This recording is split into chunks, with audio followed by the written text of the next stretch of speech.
Nathan, are you really going to divorce Olivia and study abroad? In the quiet living room, Nathan looked at Mrs. Sullivan's shocked face across from him and nodded. Yes, Mrs. Sullivan, as you know, I wasn't the one who was supposed to marry her in the first place, for Olivia. I was just an unexpected stand-in, a substitute when the real groom didn't show up. Now that he's back, she's been so happy lately. It's time for me to go. Outside, a light snow was falling, creating a beautiful winter scene. He smiled lightly. Studying abroad has always been my dream anyway. Chapter 1. Mrs. Sullivan looked at the young man before her, remembering Olivia's wedding 3 years ago. Ethan, who was supposed to be the groom, had fled abroad at the last minute, just as Olivia stood awkwardly on stage, red-eyed and unsure what to do. Nathan had put on an ill-fitting suit and slowly walked up. He apologetically took the microphone and addressed all the guests. I'm so sorry, there was traffic on the way. I'm late. With that act, he had saved Olivia's dignity and the Sullivan family's reputation. Mrs. Sullivan let out a long sigh, then asked uncertainly, will Olivia agree to the divorce? Nathan shook his head with a smile. I already got her to sign the divorce papers. 2 weeks ago, he had given her the divorce agreement. At the time, Olivia was in a rush to finish work and meet Ethan.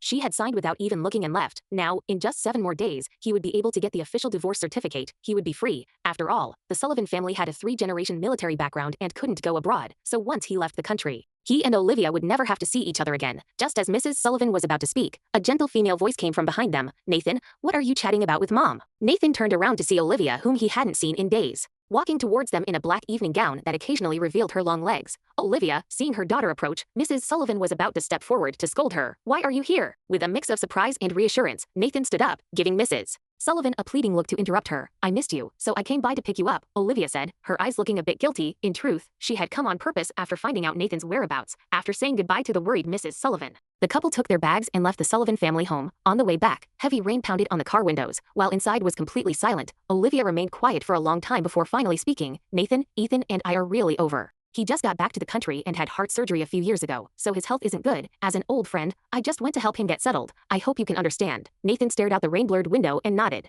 If only he hadn't seen how Olivia had dropped everything and excitedly rushed to meet Ethan the day he returned. If only he hadn't noticed Olivia selling the watch she had used for years and replacing it with a cheap bracelet Ethan had given her. If only. There were too many if-onlys. Nathan no longer had any expectations or trust left. A soft sigh filled the car, faced with this husband she had married by chance years ago. Olivia wanted to explain further, but thinking of her own actions over the past 2 weeks, she ultimately chose to change the subject. Nathan? What was that document you had me sign 2 weeks ago? As soon as she finished speaking, Nathan turned to look at Olivia, his eyes showing 3 parts surprise and 7 parts bitter amusement. She was only now remembering to ask about that. Then again, ever since Ethan came back, everything else in her life had faded into the background. How could she be expected to care about anything else? Nathan was about to speak when Olivia's phone suddenly rang. Seeing the name displayed on the car screen, Olivia's face instantly tensed up. It's fine, go ahead and answer. It might be something important, Nathan said, looking out the window with an indifferent expression that made Olivia suddenly feel afraid, but she still answered the call, with the car speakers automatically broadcasting the conversation. Olivia, I miss you so much, it hurts. Can we meet? Hearing the whiny tone on the other end, Olivia's knuckles turned white as she gripped the steering wheel. Her expression also suddenly turned cold. Ethan, I'm married now. I've told you many times, don't talk to me like that.